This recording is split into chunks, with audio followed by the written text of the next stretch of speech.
Hello crafters, how are you? I am doing great today. Today I want to talk ruffles. Let's talk about ruffles. Ruffles. So we've got this gorgeous page here that it has 3D ruffles coming up, and then it has these nice beautiful flat ruffles on the side. So let's talk about the page. Let's break it down so that you can kind of see how the process went. First of all, I kind of lifted this up in the corner, and you can see that this is a 12 by 12 paper, and it has a 1-inch frame mat, and I cut out the back of it here so that we can have just the little peekaboo part showing.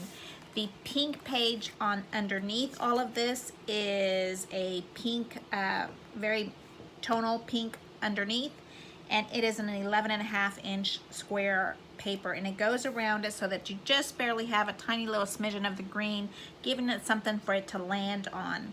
And then we have an aqua page here in the middle, 2 5x7 pieces of paper, cut and trimmed with the gorgeous trim dies so that it gives it a little tiny border here on the edge. It's really gorgeous, gives it a very simple look but still fancy.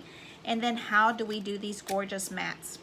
So we have green, pink, and then the floral trim also. These floral dies are right here and right here. That is the part of this die that I want to show you. The 2 green 5x7s. One is cut in half so that you stretch it out. This is half and half, and this is a full in the middle. And then you have flowers here that you build up and then you cut in half before. The other little trick that I have here is this little tiny flourish right here. I used pop dots to make it stand out a little bit, and I cut off half of the little flourish around it. So let's talk about these ruffles. Let's get moving and making some of these ruffles. First of all, I use a 1 1/4 inch 12-inch strip, and I use 4 of them to do a frame around a 5x7 like this, okay? So what we're doing here is we have a little tiny bit of a chipboard there in the middle to help with the part of holding this because it gets kind of flimsy. So let me show you how we work this. This one is smaller, so we're going to be able to show you real quick on this one. I use the scoreboard paper on here to take this off. There we go. And then we're going to use the magic ruler, which is a pencil this time around. You start with your 12x7 strips. I glue them together. I think I used ATG tape, so we have that. You're going to start by using the measuring tool, which is the first thing that we're going to do is find where your strip starts, and you're going to put this down right on it so that you're going to have a good inch coming out of it. So if you wanted to make it smaller, then you can make it smaller, but I like to be able to see my ruffle. So here you're going to start, and you're going to press down onto the very strong score tape. You press down with your finger, and then you're going to use the pencil that has almost no ruler on it, and I put the little metal piece down, and you fold over it, and you're holding up, and you're going to press down. And that is what is holding down the little strip. You press the edge of it on. Okay, there you go. And you're using your ruler as a measuring tool, so you're ending up with little tubes. When you get to a corner, you need to give your paper a little more leeway because you need to go and turn it. So you kind of give yourself a little taller space, a little taller ruffle to kind of give you that curve and allow for that to turn. And then we're back to doing normal tight. You put your little pencil down, you put your ruffle around it, and you press down with your finger. So there we go.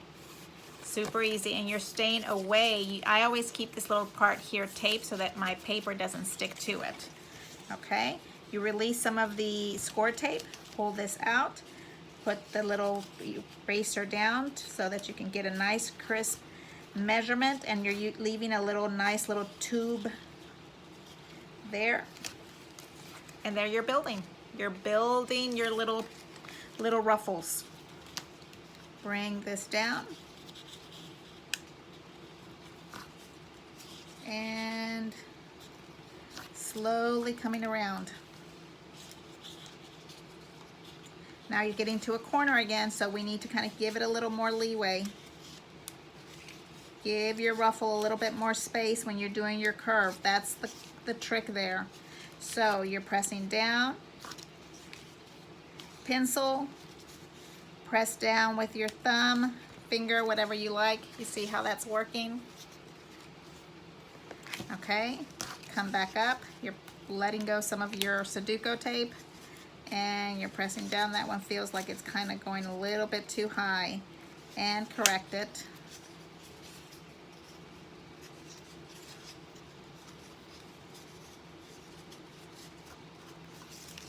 Give yourself some more tape. Paper to do your turn.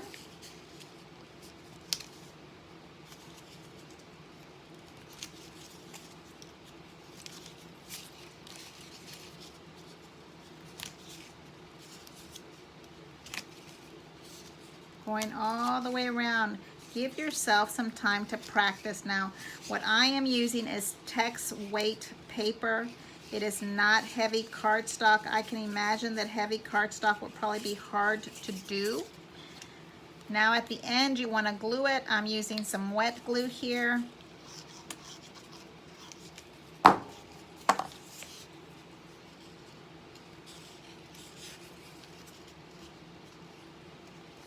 And you release that. You cut your little paper. And now you have ruffles. Look at that. You have ruffles that should be somewhat the right or the same height. Now you can go back with your pencil and kind of massage these little ruffles through here if you want them to look prettier. But you know, they might be hiding. They might be in a hiding spot when you put flowers around it.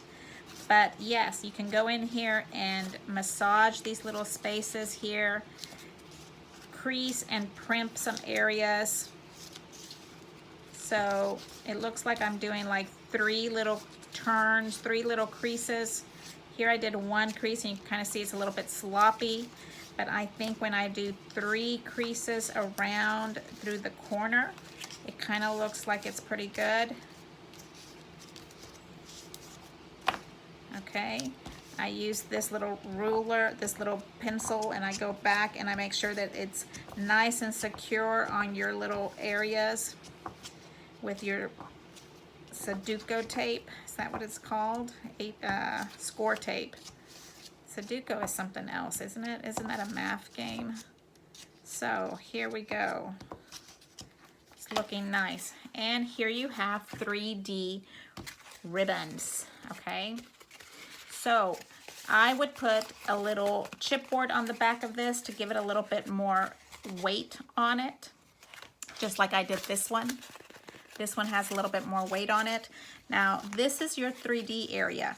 Now, what about how did we do this for this flat area? Very easy. We go on this one, and I'll show you. Here we are. You're going to take this little piece and pinch and fold down.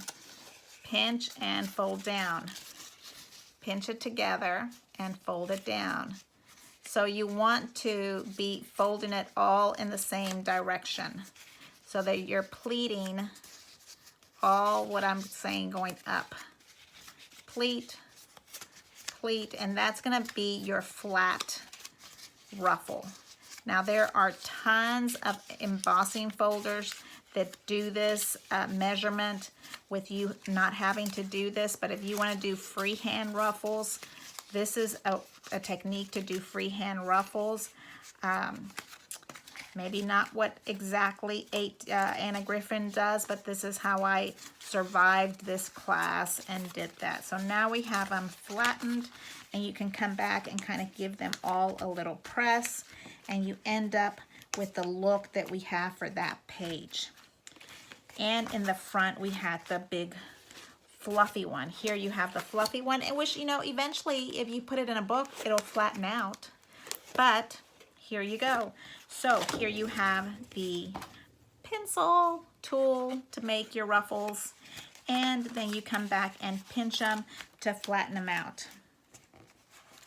If you wanted them completely flattened, then you come back. I'm sure that there are ways to flatten all these out. Super easy. Very cute, very easy. And the only thing that I would do different here is I would want to do a chipboard on here to make sure that it has some weight. There we go. Thank you very much for watching. Now you know how to put this page together. Go out there and scrapbook and preserve those memories. See you later. Bye.